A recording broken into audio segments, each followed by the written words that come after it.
એક નાનું બાળક કે જેને શાળાની અંદર પાણી પીવા દેવામાં નથી આવતું, એ જ બાળક વિદેશની અંદર અભ્યાસ લઈ અને ભારત દેશનું મહાન સંવિધાન રચે છે સાહેબ.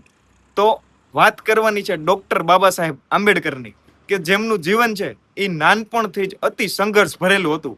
કે જ્યારે એ શાળામાં જતા તો શાળાની અંદર એમને બધા બાળકોથી અલગ બેસાડવામાં આવતા અને એમને પાણી પીવા દેવામાં ન આવતું. આવા ઉચ્ચ નીચના ભેદભાવની વચ્ચે ઉછરેલું બાળક નિર્ણય લે છે કે કદાચ ને દુનિયા મને સાથ નહીં આપે ને સાહેબ, તો મારા પોતાના મનોબળની સાથે હું ભણતર લઈ શિક્ષણ મેળવી અને પોતાનો અધિકાર મેળવીશ. અને ત્યારથી એમની જીવનની શરૂઆત ચાલુ થાય છે અને એ સફર છે એ મુંબઈથી લઈ અને અમેરિકા સુધી અને અમેરિકાથી લઈ અને છેક લંડન સુધી વિશ્વ પ્રસિદ્ધ એવી સંસ્થાઓ જેવી કે કોલંબિયા યુનિવર્સિટી અને લંડન સ્કૂલ ઓફ ઇકોનોમિક્સની અંદર જઈ અને અભ્યાસ મેળવે છે.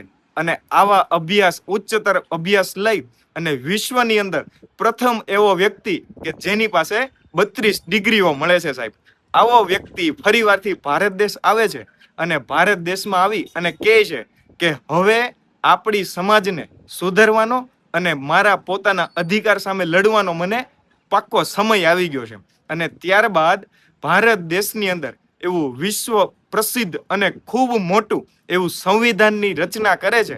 અને આ સંવિધાનની અંદર સાહેબ બધી જ જ્ઞાતિઓ દરેક ધર્મને સમાન ગણી અને બધાને સમાનતાનો અધિકાર અને શિક્ષણનો અધિકારનો પાઠ પડાવે છે સાહેબ.